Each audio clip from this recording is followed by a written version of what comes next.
Welcome all. How are you doing today, everybody? Hello, everyone. Hello, Internet. Yes. Yeah. Hello, Internet. Yeah. Welcome to your computers and or phones. That's right. We've got another edition of Axanar After Dark. I am Jefferson Kelly, along with JP from Egotastic Fun Time, Cousin Cheeto from NerdTube, and Alexander Richardson. Do you have a YouTube channel or something that you run? No, not really. Nothing of note. So just plain old Alexander. A mailing address. We can. I'm just Alex. Go for graphics. Right, the graphics guy. Yeah.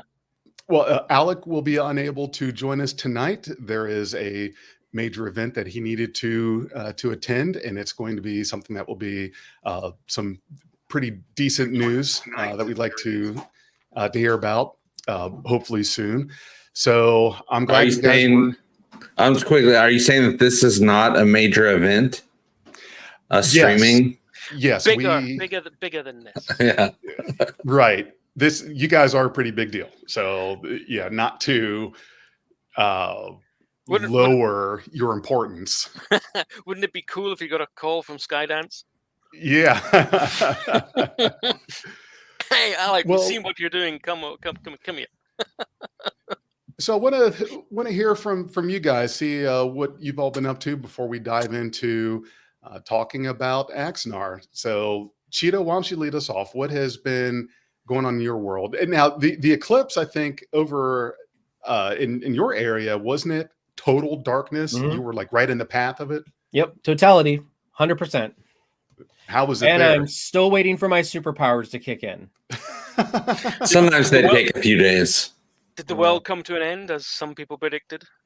Oh yeah, honestly. No, I mean the world's already on its way to the end. You know. That's true. So, no, it was really cool. I mean, we got totality here. It was really cool to see. Last time we had totality here in this area, which is it's still only a couple hours from you, Jefferson. I mean, right? Yeah, about 4 hours. Did you weren't in totality though? You were close, but not. Complete. We did get totality. Did you? Okay. Yeah. It just depends on the curvature in which it went up. I wasn't sure. Well, what we got was it was kind of like the temperature dropped, which was crazy. Like, oh my God, that was weird. It dropped like 10 degrees where we were. Yes. And it felt like it was kind of dusk. Like it wasn't totally pitch black, which I don't think that can happen at all anyway. No. Because you still have that ring of light around the moon. But yeah, I didn't think we're going to get totality because of the path like just edged Cincinnati. But at least from where I am in a suburb of Cincinnati, we were kind of more in that path. So yeah, we got lucky. Went out and watched it with the kids, and there were people, out watching the whole event, watching the thing, and it was pretty cool. I kept telling them that a portal would open up and there'd be this big space crab with dragon heads that would come out. Yeah. No, Daddy. It looked like a black hole in the sky because I was in. I drove like 2.5 hours so I could see totality, and it looked like there was a hole in the sky. Yes, it is a weird scene. Yeah, it looked like it was CGI, and also looked like a giant Alexa in the sky with the ring around it. Right. And it was a white ring. The sun, of course, is yellow, but at least in my area, the light around it was like a white LED light. Well, the sun is white, from what I understand. Yeah, I thought it was yellow. Or it's a yellow sun because of its temperature, but right. It is a. But from what I can't remember if it was Neil deGrasse Tyson or if it was someone else who said our sun is actually white. It's just with the way, because white is a mixture of all the colors, and so the reason why it looks yellow to us is because as the sunlight goes into our atmosphere and goes through our atmosphere, it is actually stripped of all of its color except for yellow. Somebody in the comments can double check me on that, but I do remember at least seeing not a TikTok, but like a Facebook reel from Neil deGrasse Tyson on that subject. I'm not saying Neil deGrasse Tyson knows everything, but usually when he says something, I at least think he's 90% in the know about it. So Yeah. he's not like me Right. who speaks right outside his rear end by watching a Facebook reel, like He doesn't watch the reels. He makes the reels. exactly. Alexander, But yeah, no. So sorry about that. I think it's a yellow because like there's blue stars and then there's red giants and all that, and maybe those are, I don't know about those, but my thought is it has to do with the temperature of the star. Maybe that's why. I don't know. Well, we usually perceive it as yellow, but this time there was no yellow. I just saw white, and that was it. White light.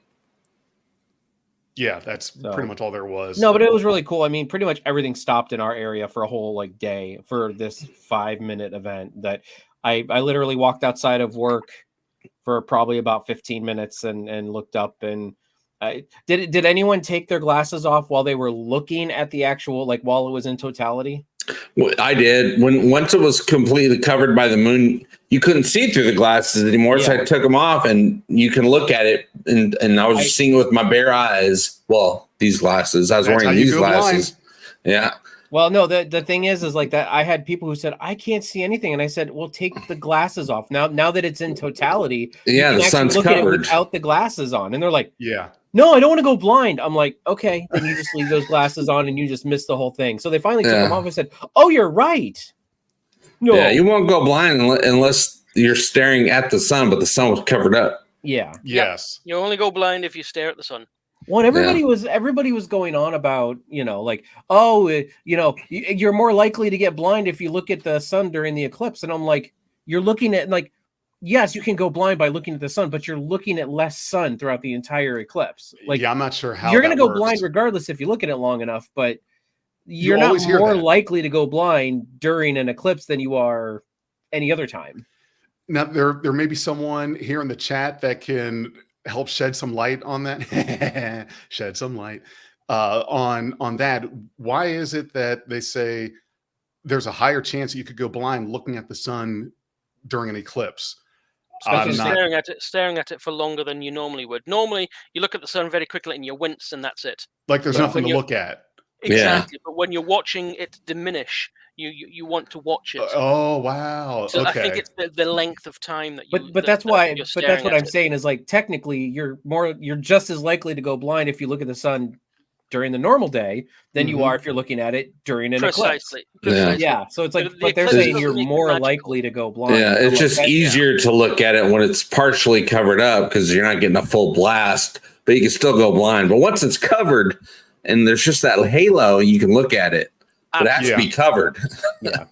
So speaking of which, a lot of the comments are asking about Alec. So we just want everybody to know that we put Alec on the moon so that he could, be 100% a part of totality. So, you could just, if so Alec is technically right now on the moon. He's on the moon. I'd like to visit the moon. That would be cool. I can take it or leave it. Really? Well, Alex, how's it over in your area? No eclipse here, unfortunately. Okay. But we did have a total eclipse in the late 90s here, and it was we got totality here, and it was fantastic. It was really good, really interesting time. But yeah, nothing much here at the moment. I'm just working away on the Geronimo blueprints, the deck by deck. It's taking me a while because the Geronimo has 2 secondary hulls. It's got 2, and it's like a shuttle carrier. So, isn't the Geronimo in Axanar? Yes, in the film. That's why I'm doing it. Yeah. I have a question for you. I'm glad you brought that up because I've been wanting to ask this in regards to a ship that has 2 secondary hulls like that. So there's basically like a main engineering and warp core in each one. Do they operate independently? I don't get how that works. I'm not putting the warp core in the secondary hulls. I've put it actually in the primary hull because the secondary hull, the secondary hull is shuttlecraft parking, maintenance, and crew quarters, and various ancillary stuff. And obviously, it's got 2 deflectors as well, which a lot of people don't realize take up quite a lot of space in the internal volume. Right. Right. So, Gotcha. but it's because the ships aren't too far advanced from the NX class. They basically got a massive, oversized NX class style warp core. Well, that's how I've drawn it anyway. Right. And it sits in the primary hull, right in the middle, nice and snug. Okay. But Okay. and Well, I've already gone through the deck where you can see the power transfer conduits snake around. so what part of that work, and just to kind of uh, answer what Ping Dynasty was talking about, looking for updates in regards to Axanar. So we're going to talk a Summer. little bit about the ship that Alexander's working on, because it is part of the film, so we can get a little bit into that. Uh, what part of your work is going to be shown in the film? The schematics part, or the actual like images of the ship itself? The schematic, it's more like it's going to be more like it's not going to be seen in the film as such. Okay. You'll obviously see the graphics on the Ares bridge. Mhm. I did a few little things so that I think that they're going to be featuring talking heads or small action scenes from various different bridges. So they needed slightly tweaked graphics to show that this is a different ship. Right. Typical Star Trek, redress an existing a bridge set with something else, and suddenly you've got a different ship. So that kind of thing. So you will see my graphics in the background, possibly, but the blueprints are more a here, come and buy this if you like it kind of thing. Right. I look forward to seeing that. Sounds pretty interesting. Sounds like just like I did with the Ares blueprints. I did them, and that was a Kickstarter. What was it? I think it was a goal for Kickstarter. If we raised so much, then the blueprints were released. right. Like full schematics, like with all the different levels and rooms and everything. Every deck I did. And that is a lot. Took That me a month, is but quite I a learned lot. a lot. Kudos to you. So the Geronimo is going to be slightly better because I learned a lot doing the Ares. Did you put any bathrooms in the schematics? Yes. Actually, yes. The Ares has quite a lot. I even put it. I'm sure I drew one into the Master Systems display type cutaway side-on schematic as well. I always make a point of putting one in there so I can say, look, there it is. Mm-hmm. One bathroom for the whole ship, but this has a lot of bathrooms. That's great. The Ares is a rack 'em, stack 'em, pack 'em ship. It's Alex said she's a warship. She's not designed for comfort. She's designed to just fight. She has a lot of crew. All the crew quarters, almost none of them have ensuite bathrooms. Unlike we see in Next Generation, for example, where everybody's got their own bathroom.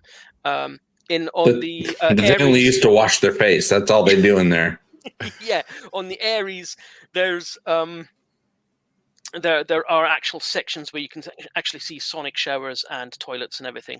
But on the Geronimo, because she isn't a battleship, I'm actually putting in bathrooms in, but it's going to be shared bathrooms. Like you've got bunks of 6 to a room, but they've got their own bathroom and a sonic shower.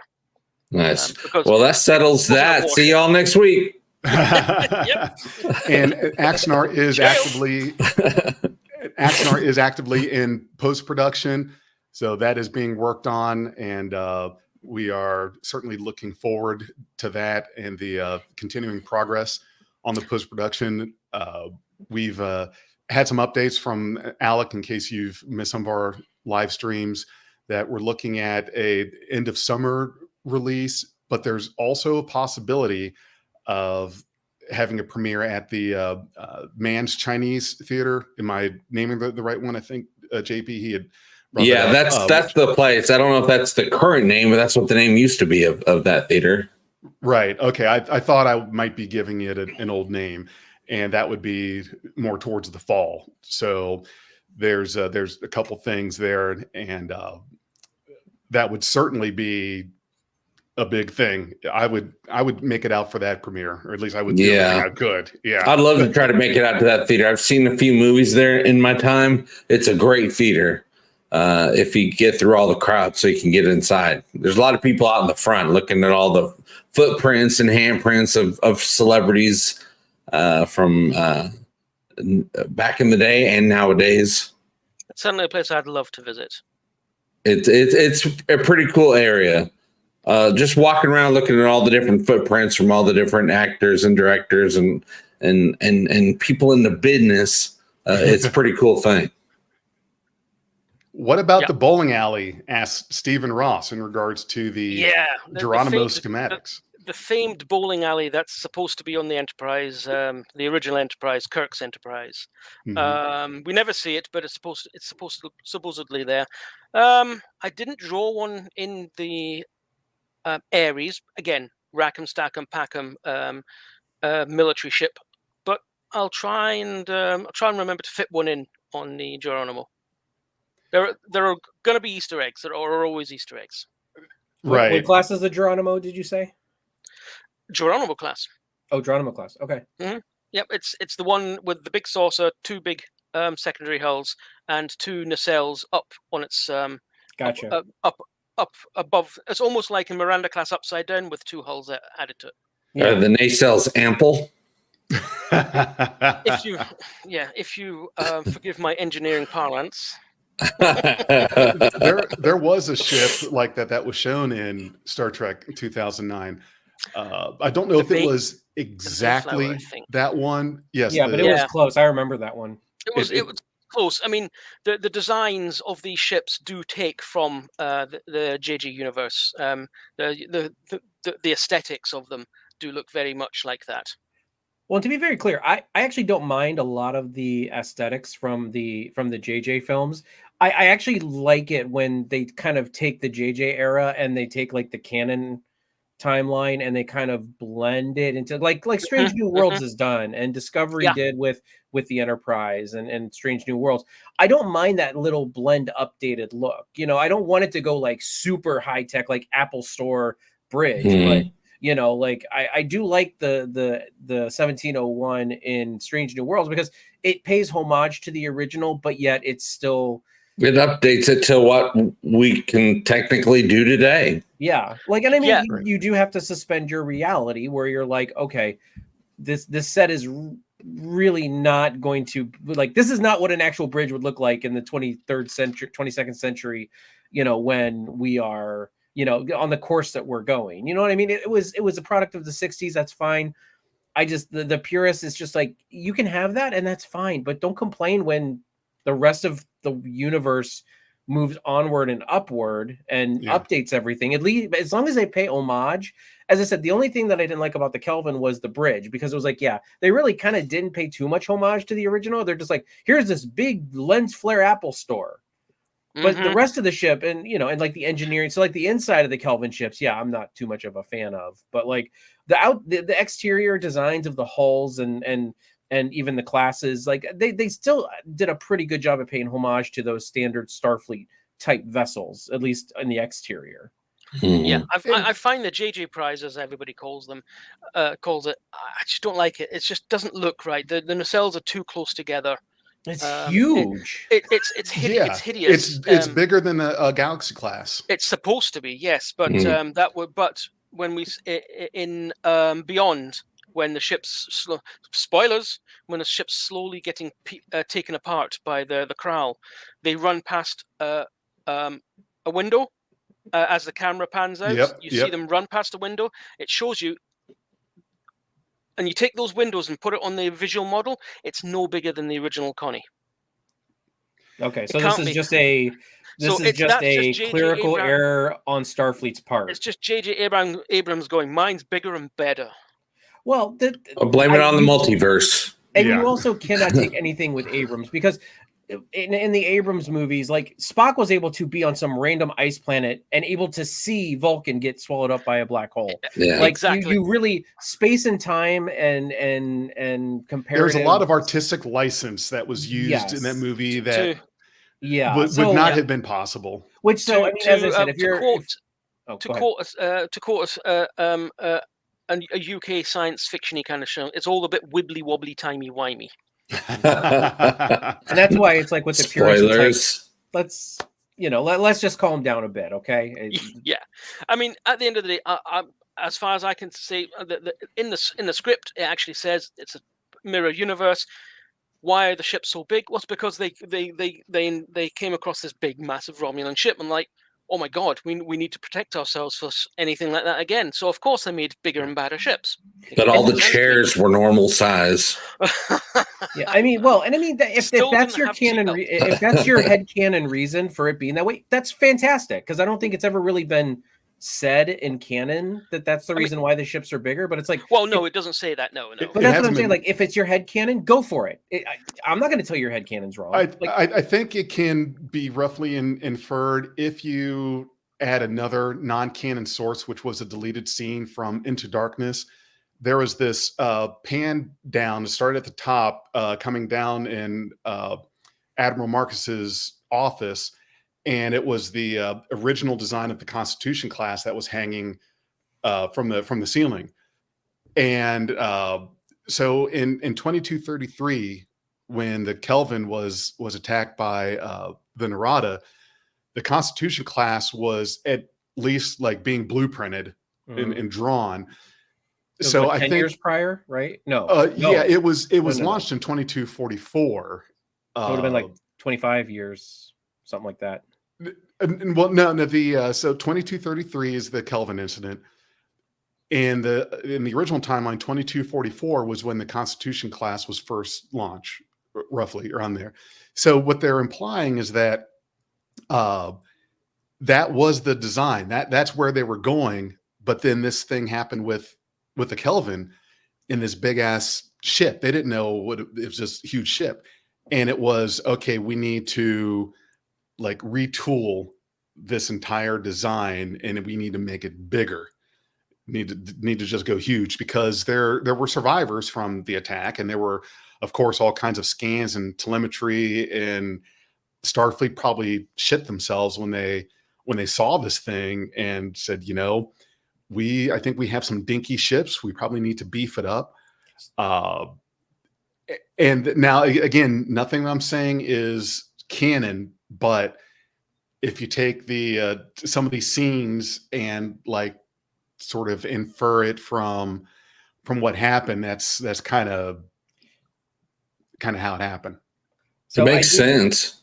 Well, but here's the other thing, though. If they had data and telemetry, wouldn't they know it was from like time travel? Like, wouldn't they see the tachyons? Like, when they scan the tachyons? Possible, yes. And, now you're getting too deep into it. That's exactly what I'm saying. Like, we can go down this rabbit hole. Absolutely. I'm a Star Trek geek. I embrace the minutiae. Yeah, well, we all are. That's why we're here, right? Wait, This is Star Trek? It's Star Trek. Or Star Trek, as some people say. Oh God, no, not track. Yeah. Don't say Star Trek. That's the worst. I still see it on the internet sometimes. I'm like, track. Aww. At this point, man. Yeah. It's probably done on purpose, though. Yeah, probably. My friends who aren't into Star Trek, do kind of that kind of stuff on purpose. They're like, "Well, aren't you watching Star Trek?" I said, "Maybe." I'm experiencing it, not watching it. Yeah. JP, is there I'm sure we're going to circle around several times about Axanar, but is there anything new with the Orville? So you're the Orville guy that we've got. Well, the big latest rumor, and they say rumor, but I believe it because I've had some conversations with some people that matter. Now, other people that are friends of the Orville are now saying they've learned that the Orville has been renewed, but they don't know what the timeline is. Well, I've been saying that since last year. But now other people are finally coming out of the woodwork saying, yeah, they learned that the Orville's being renewed. So I believe it because I just know that that's true. I don't know what the conditions are. I don't know what the timeline is. Nobody does except for the people at the very, very top, Seth MacFarlane and all that. But yeah, the Orville is supposed to be coming back. Right now, there's no proof. There's no official announcement. I've been saying it for a while now, but I didn't have any proof, so I'd not I didn't ever make a video saying, "Oh, the Orville's coming back," blah blah blah, because I didn't want to be the guy that said that and had no proof of it and had no idea how long it was going to be before an official announcement comes out. I figured, I'll just wait. What's the hurry? I'll just keep the light lit. And you don't need to be the scooper. I don't need to be a scooper. I'm not that type of content creator. Years ago, I thought about being the scooper. And then, after doing this for a few years, I'm like, I don't care. I don't need credit. I don't need the scoop. I don't need that. I just want more Orville. Let's do that. That'll serve the fandom better than anything I could say on the internet. But it's supposed to be coming back. We just don't know when. I hope it comes back soon, because we've been hearing that for quite a while, and I forgot already. I know we had come up with what it was on the last time we talked, but how long has it been since season 3 of the Orville ended? Gosh, when was that? It's been over a year for sure. Yeah, it ended. I think the finale, season 3 finale, I think it was the very beginning of August. Was that 2022? Was that 2022 or 2023? I don't even know what today is. It's been a while. Yeah. I think it'll still be a while. August 4th of 22. There you go. I'd lean towards 22. Yeah. I think even if they started filming today, which I doubt they're going to start filming today, but even if they did start filming today, I don't see, just knowing how much goes into production, how long it takes to film the thing from start to finish with no interruptions, and to edit it and all that stuff, I don't see them being able to put out an episode of the new season until maybe the very end of 2025. Yeah, and then the rest of it would go into 2026. But who knows? They've figured out a lot of ways to save time with new technology. Seth has the new technology they created I think it's called Viewfinder, which really cuts down on how much time it takes to get effects going with the show. So maybe they're faster than they used to be because they just keep getting better and better. But I don't know. I don't want to presume what the facts are without any true information. Right. Don Ranger Power, still a Power Ranger fan, said season 3 of the Orville is his number 2 streaming show of 2022, between season 6 of Cobra Kai and season 3 of High School Musical, the series. The series. I hope that wasn't a stutter. No, that's what it's called. Yeah. And then eventually they'll do a sequel. So they have High School Musical, the musical, the series, the sequel, and then they'll go from there. Title. I think they were planning on that. Cobra Kai was a hell of a good series. I was very impressed when that came out. I didn't know what to expect of it, and I thought, wait a minute, the focus of the show is going to be on the antagonist from the first movie. How's this going to work? And it's spectacular. Like, it's such a good I'm a show. few seasons behind on that, but I watched, I think, the first 3 seasons. It was great. Yes. I watched season 1, loved it, started watching season 2, got busy with other things, and I just haven't gotten back to it. That's usually the case. That's what happened with me. It's a bad thing. Not saying it's because it's bad. It's just it wasn't particularly gripping for me. It wasn't making me go, "Oh, I need to watch the next episode." Yeah, I always had to binge watch a season because I'm like, well, I don't know if I'm going to be compelled to tune in, every week or whatever. I need to binge it all now while I'm in the mood, and then enjoy the ride. And then, whenever the next one comes out, I'll enjoy the ride for a day or two or a weekend. But things happen. We're adults. Things happen in our lives that we have to take care of, and then we forget. But always in the back of our heads, thanks to streaming and the internet, we're like, oh, it'll be there when I'm ready. Yeah, and speaking of streaming, your VCR set to record, Yeah. God, I remember trying to get a VCR set up with all to record something that's going to be coming on tomorrow, and I'm not going to be home, but I got to get it all figured out so it'll do it automatically. Oh, what a mess. And then what happens? The schedule gets delayed because of something, and you miss the last 5 minminutes. Mm-hmm. And then there was a car chase. There's a car chase and the news broke in. At the end of the football game, and you're like, no! And now the football game's ruined. I know what happened. Right. For the younger viewers among watching today, and VCR is long before TiVo. long before digital downloads. Listen, I was one of those kids that sat there and I would watch a show, but I would also record on the VCR, and then I'd pause the recording during the commercials, so there wouldn't be commercials in the final. Like, so when I go back and watch it, Wow, early editing. yeah, editing from a young age. Mm-hmm. Yeah. So what is this news that we keep hearing bounced around in regards to Paramount and CBS selling, merging, whatever it is? Here is my takeaway from all of that.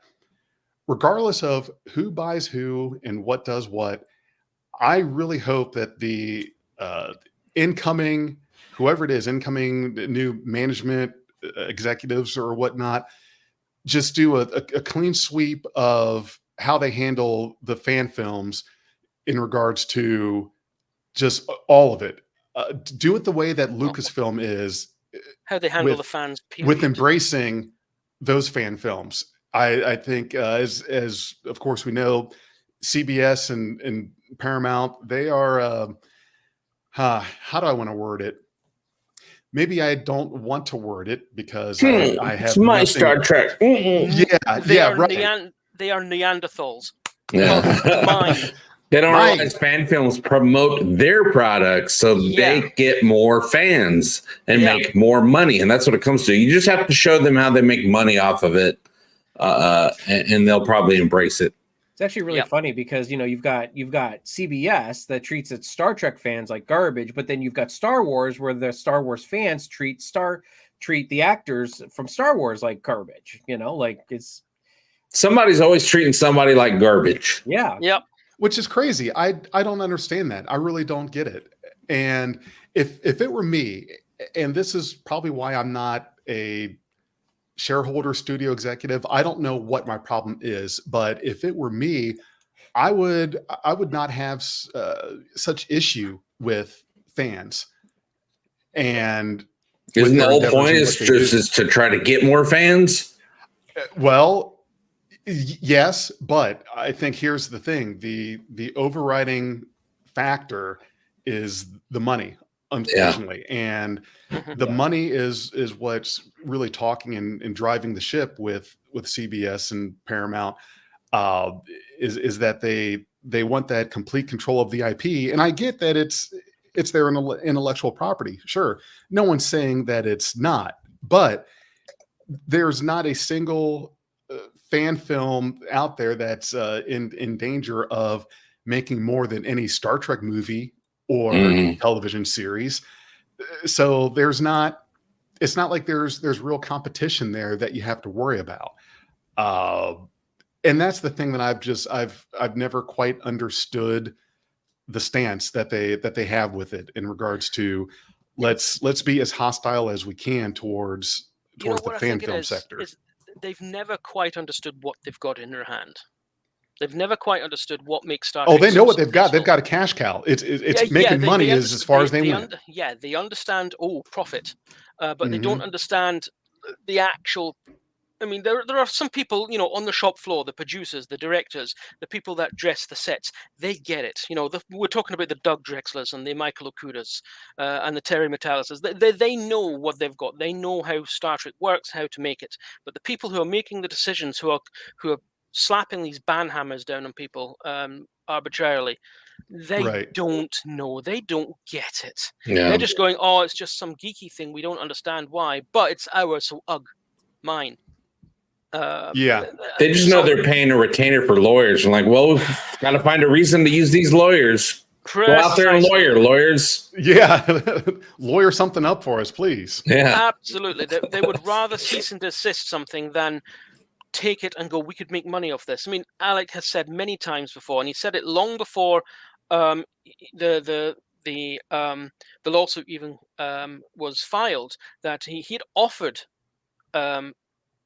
Axanar to CBS. He says, "We'll make it, and you then own it." I'm like, that's 100% of the financial risk on someone else, and then they automatically own it. And if it makes money, it's theirs. It's 100% profit, no risk involved whatsoever.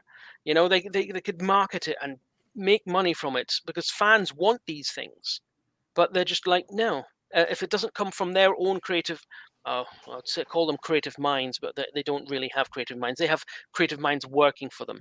If it doesn't come from their little sealed room of people making things up, they're not interested. Could you imagine on Paramount Plus or whatever streaming service is going to be, there is a Star Trek section, and you actually have a section of like fan films endorsed by Paramount or whatever, or CBS or whatever. Like, like you could actually have like fan films that are uploaded onto Paramount Plus that are earning them streaming money, with ads or whatever. Yeah. And they're just fan-made projects that CBS and Paramount are endorsing, saying, look, we didn't make these, but it's our product, so we're making the money off of it. But that means that so many people get to see all of this love that goes out.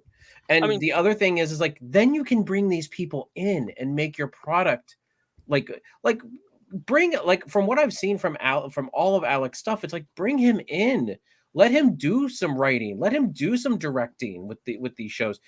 I don't care if you've got Joe Blow over here that went to filming school. I understand that that's their passion and they actually did the legwork. And Alec did. I don't know if Alec went to filming school, so I actually don't know. But I know he's had acting. He's had acting. Okay. And yeah, I don't know about the film. He's never said anything about no. film I think school. he's the idea man, and he surrounds himself with people who know how to make it happen. So, but then you can be a producer on something, even with that's what he is. That's what he is. is. Yeah, Mark Edward Lewis taught him the editing and producing, and he, Alex said when he taught him that, he picked it up right away. Sometimes you just have that knack for the technical part. Yeah, and I get it. Not all the fan films will make the cut with CBS and Paramount. It's got to be a certain quality. It's got to be And I understand that, like, but like you have your Axanars and you have your Avalon Universe films. Those are the ones that I'm most familiar with. The Farragut Forward. Farragut Forward, yes, They look brilliant. Yeah, and you bring those in, and you work with the people, and heck, you can even spruce up the sets a little bit, maybe make the lighting a little bit better if you have people that you like to work with. You can have a whole opportunity here to expand your content to very little cost to yourself. And all you have to do is support them. Like, not even financially, just say, here's our section for the, love for the love of Trek, call it that section, for the love of Trek. And that's all you do. Paramount, hire me. Come on, man. How many people have started wanting to do more with filmmaking just by being involved with the fan film process? I know fan films is a stepping stone. I certainly have.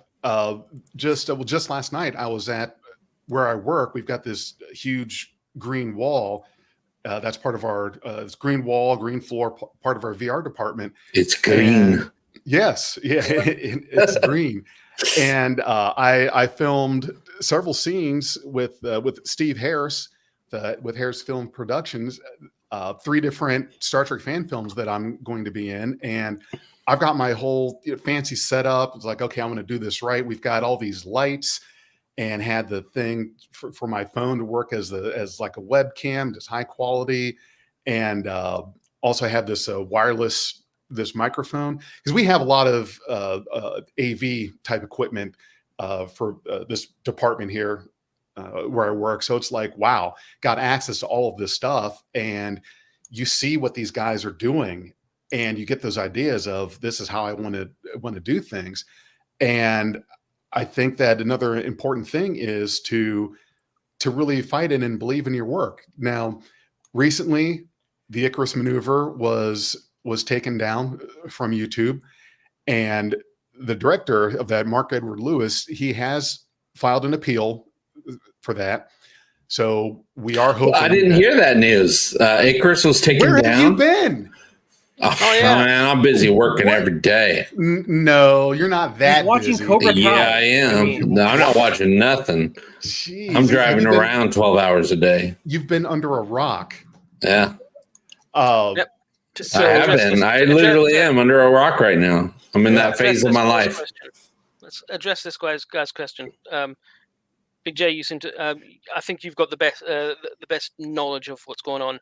Yes. So Casey Shafsky asked, "Where is Icarus?" So this was actually the film was released on the 30th on March 31st, and on April 5th, because it was on First Contact Day, I believe April 5th was First Contact Day, that it was removed due to the copyright strike by CBS. And I won't go into all of the details. There's certainly a lot you can read up on. AxanarLegalWatch.com will give you some information there.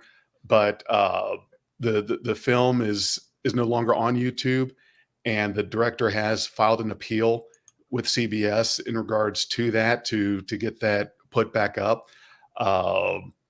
So we're keeping our fingers crossed that works. I read the what's the word I'm looking for? Letter, brief, or whatever it was that came from Loeb and Loeb in regards to their claim, and also the counterclaim by Mark Edward Lewis. I think lots of very intelligently made points that were being made there. However, and this is just my opinion, is that film should still be there and should not have been taken down. In my opinion, I don't see that film specifically being under the guideline restriction that Axanar is. Like, yes, it's related to that, but it's its own separate and different thing. Now, I'm not a legal expert, so I won't jump into legalese or anything like that.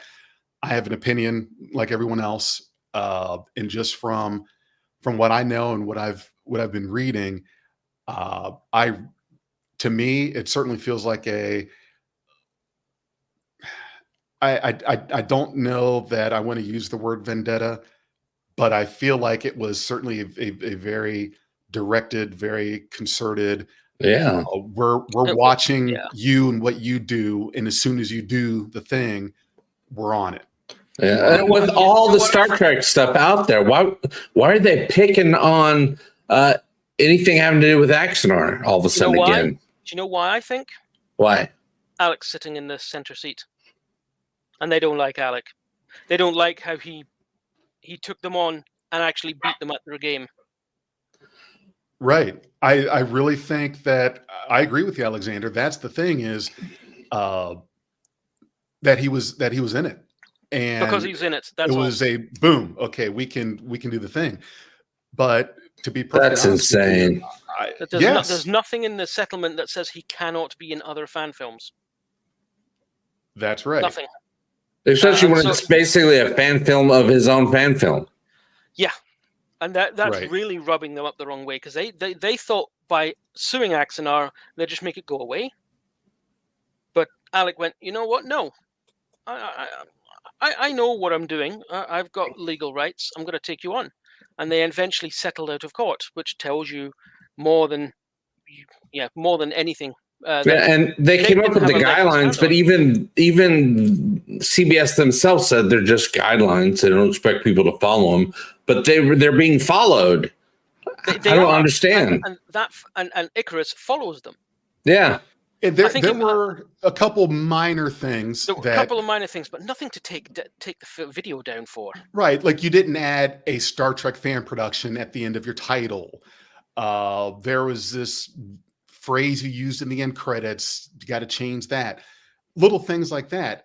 However, what happened was they saw Alec and Axanar and jumped right on it. And I have a feeling that it was certainly a jumping the gun that happened there, kind of a oh boy, let's lick our chops and do a thing.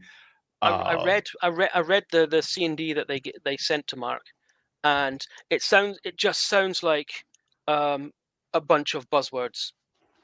There's a lot of buzzwords. There's a lot of buzzwords in there from the settlement agreement and stuff like that they're just throwing at Mark, hoping that Mark goes, "Oh, sorry, woe is me," and disappears.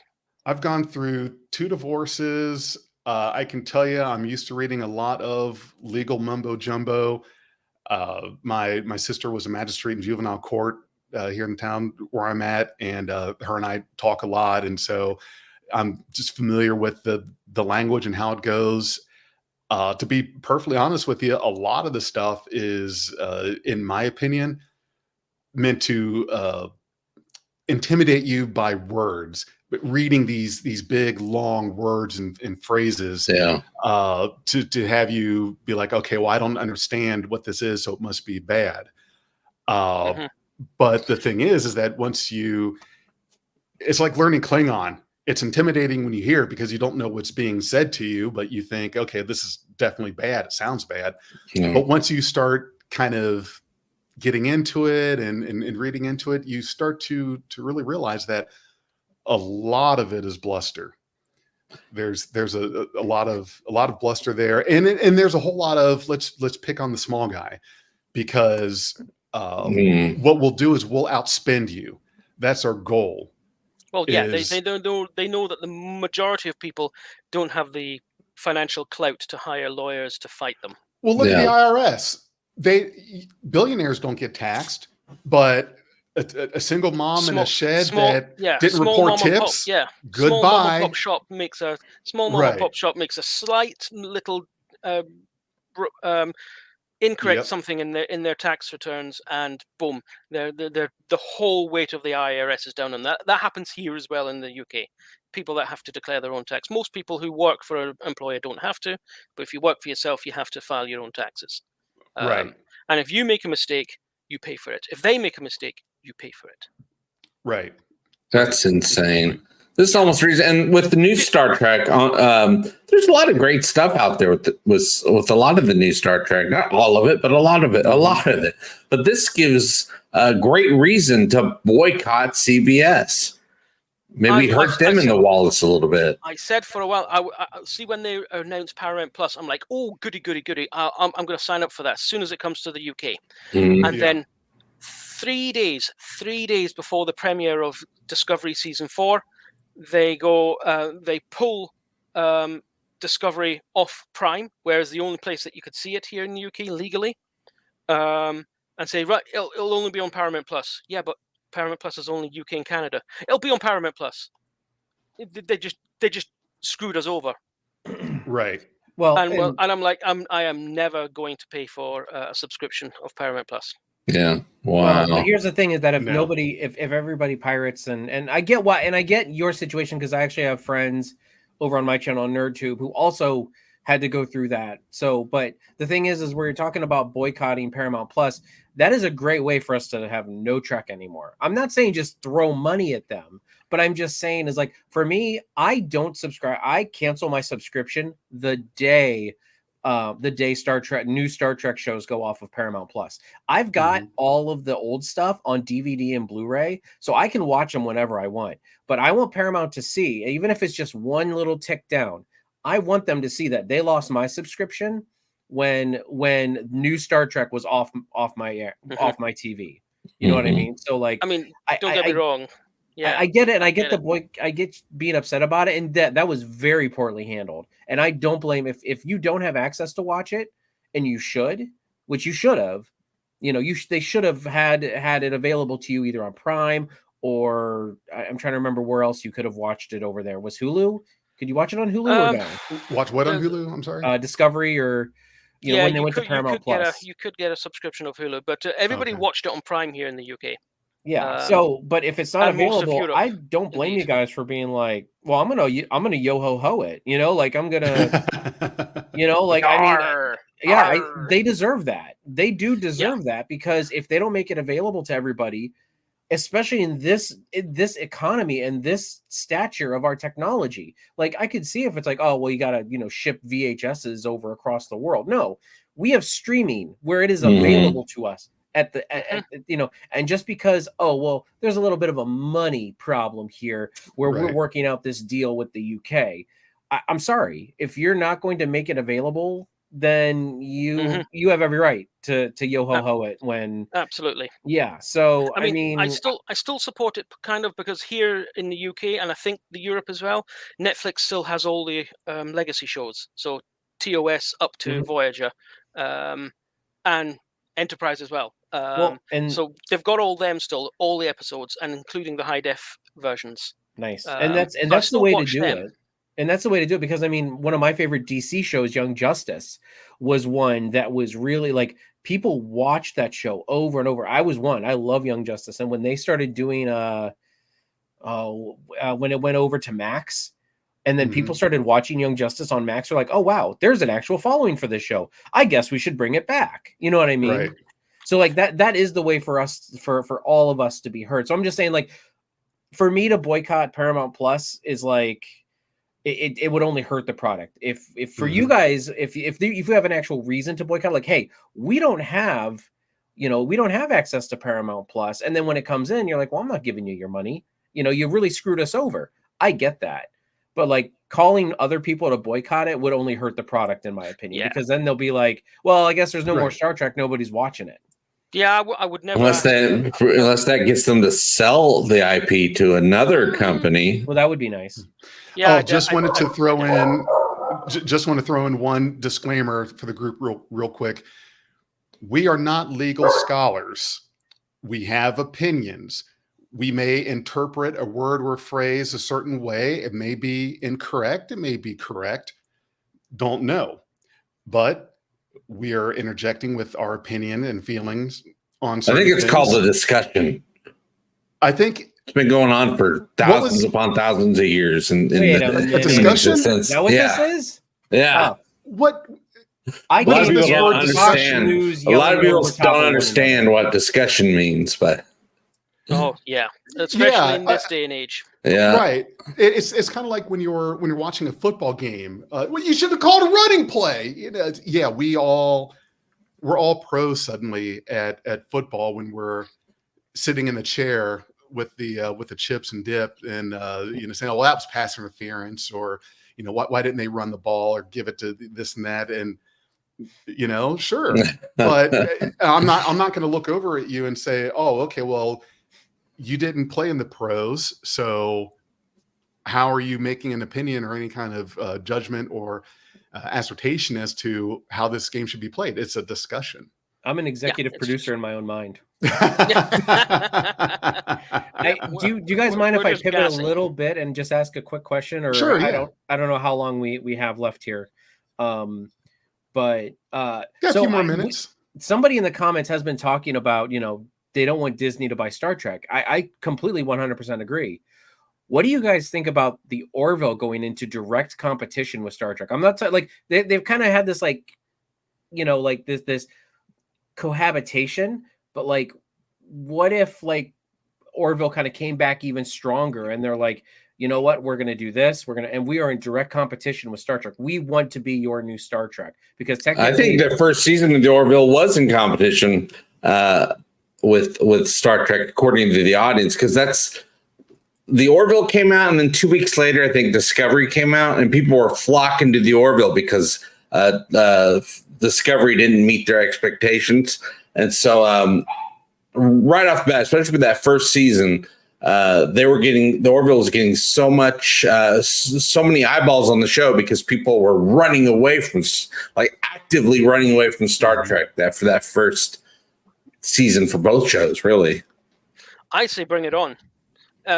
Usually competitions, healthy competition breeds healthy products.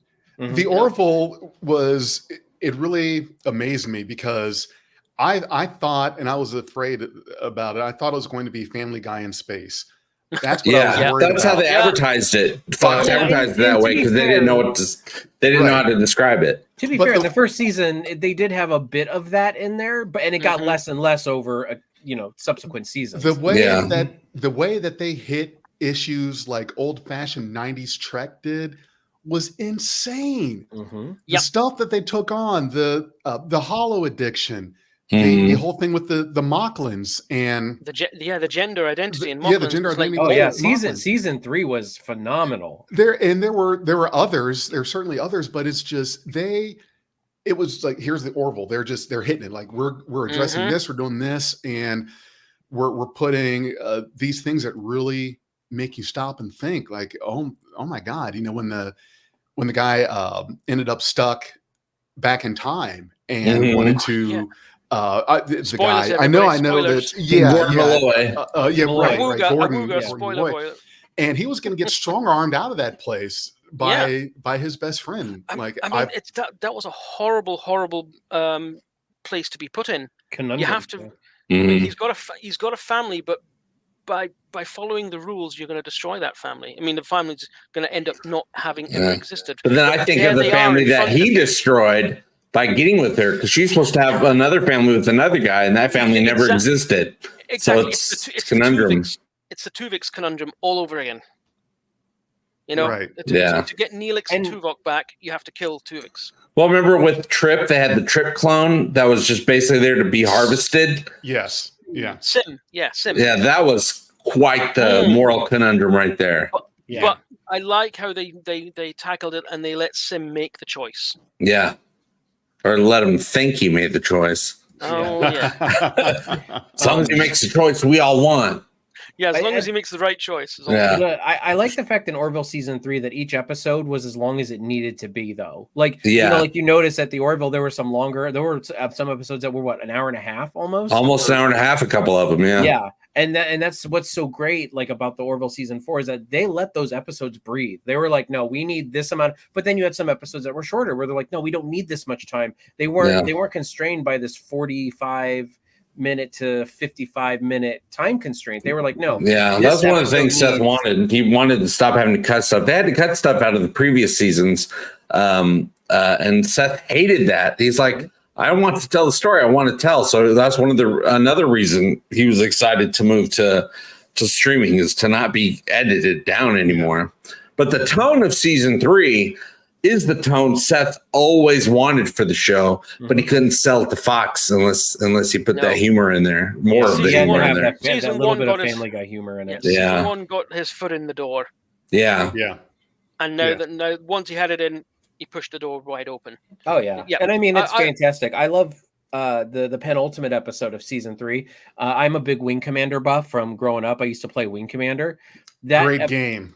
Yeah. Oh yeah, that game the penultimate episode with all the fighters and stuff. I'm like, I want an Orville Wing Commander show, like a spinoff with pilot, like a carrier, and like with the success of that battle with the who are they fighting? The Mocklins? Yeah, I think Kalon, in the penultimate episode, wasn't the Mocklin and the the Kalon? Oh, there was the Mocklin and the Krill. The Mock Krill. Yeah. But that episode, I'm right there. I'm like, oh, I want a Wing Commander show. And you know what? You know who the Admiral? I want them to bring in as the Admiral of this new like carrier wing of Mark Hamill. Make him the Admiral of that whole, because he played Blair in the old Wing Commander games. So like, I'm like, oh yeah, good old Admiral Blue Hair. Yep. Sturm vom Alk. I hope I pronounced that correctly. I want to say thank you for the great compliment that you gave there. And we could go ahead and wrap up here, because my main goal is that none of us sitting here gets sued or gets a cease and desist. So hopefully I've accomplished that. We'll have to find out. If I just drop off the face of the planet, or any of you guys do, let's do like safety check-ins. Like, yeah, I'm still good. I'm still here. It's still good. Oh, yeah. I'm still driving around. Right. Still driving around. Yeah. I haven't been told I have to stop talking and stop having an opinion. Although that be careful, you get yourself Epsteined. Yeah. Oh, right. Yeah. Don't go to jail. Just don't go to jail. I mean, look, I'm not saying he didn't deserve it, but we know. It's quite obvious, isn't it? There was this this GIF I made, and the title of it was I'm trying to remember, like cell footage from Jeffrey Epstein's cell on the night he committed suicide. And it was the scene from DS9 where Worf jumped up behind, and snapped the neck of Weyoun? Weyoun, yes, Jesus. Yes. Yeah, when Worf snapped Weyoun, was it Weyoun 6? Yeah, he got a bit cocky and got in front of Worf, who just went. that was security footage of Jeffrey Epstein committing suicide in his cell, and that was a scene I should. Yeah. That was funny. Maybe he saw a squirrel and just turned his neck too fast. Squirrel. This is taking a wild turn here at the end. Yeah, Oh Yeah. yeah, it got crazy. Push it in there Yeah. before we lose people. Okay, so thank you, audience, for coming out to sit with us and spend time with us. I hope none of you get sued either, or any cease and desist from talking or having an opinion. So going to keep our fingers crossed there. And I say that in jest, of course. I'm just kidding. For anyone who is not able to get the sense of humor or sarcasm there, man, I'm going to catch all kinds of hell for this.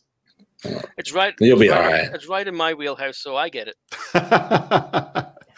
Well, thank you everyone for joining us. This was another edition of Axanar After Dark, and we will be seeing you again shortly. And want to tell you all to live long and prosper. Peace and long life. Have a good time. Have a good day. Yeah. Be nice.